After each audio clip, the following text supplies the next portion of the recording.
Hi, it's Josh Goldberg here, and in this video, I'm going to talk to you about projective identification, which is a behavior of the person with borderline personality disorder. I'm going to share with you what projective identification is, and at the end of the video, I'm going to share with you why the borderline person does this behavior, so make sure you stick around and watch the whole video. If there is anything that you'd like to add from your experience, please share with us in the comments below. So what is projective identification? Projective identification is when the borderline person projects a particular identity onto another person in order to validate an internal narrative that's part of their self-identity. Projective identification is different from standard projection. Standard projection is when a person projects parts of their own self that they don't like and that they don't want to accept onto someone else. Projective identification, on the other hand, is when a person projects a particular character onto someone else in order to validate a self-narrative because this person doesn't have that character in their life right now.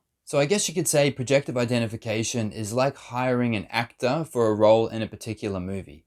Except obviously projective identification is an abusive behavior because it's done without the other person's knowledge or consent. Projective identification is essentially using someone else as an actor in one's own unresolved trauma narrative. Projective identification is most commonly used to turn someone else into the villain so that the borderline person can validate themselves as the victim in their unresolved trauma narrative. The borderline person creates this projective identification by implementing several abusive behaviors. These include blaming, criticizing, accusing, provoking, stonewalling, and other disrespectful behaviors. These disrespectful behaviors create the needed reaction that the borderline person needs to identify the other person as the villain. If this type of villainizing projective identification is happening to you, you will feel angry, irritated, anxious, and confused. You will find that you are being treated like two totally different people,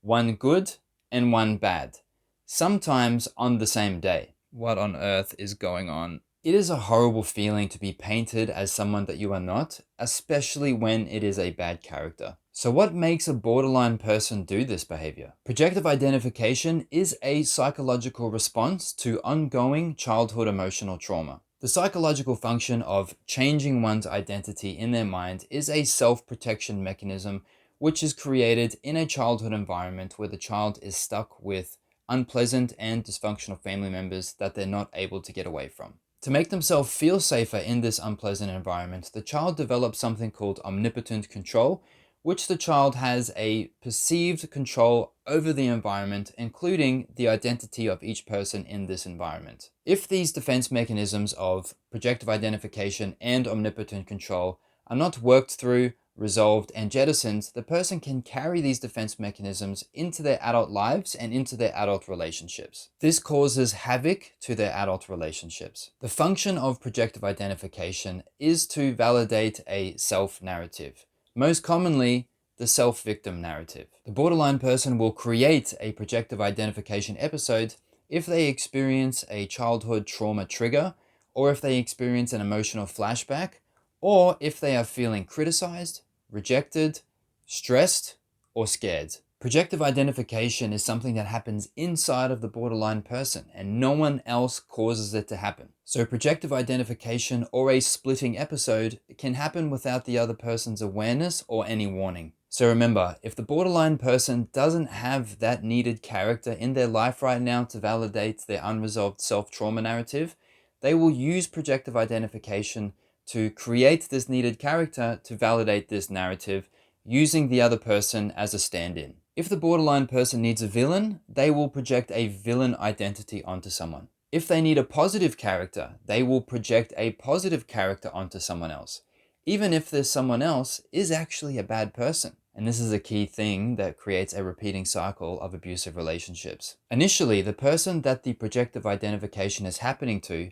might be able to block these projections and to keep their self-identity and their boundaries intact. But over time and with repeated attempts, the borderline person can find out what triggers the other person and gets them to react, and then the other person can become worn down, tired, lose their boundaries, and start to react in ways that are really out of character for them. Remember, projective identification is a defense mechanism of the borderline person that they feel that they need in order to be safe, and it certainly cannot be resolved as a relationship issue. So please don't try and fix the relationship if this repeating pattern of behavior is happening to you. And please don't try and take it to a couples counseling setting to try and resolve this issue. Remember, repeating behaviors that are coming from unresolved emotional traumas are not a relationship issue. It is a mental health issue of the individual that has these unresolved traumas. It is something that the borderline person has to do themselves as an individual in order to resolve, to heal, and to let go of their past emotional trauma experiences. And this takes considerable time and effort. I hope this video has been informative. Take care of yourself and stay gold.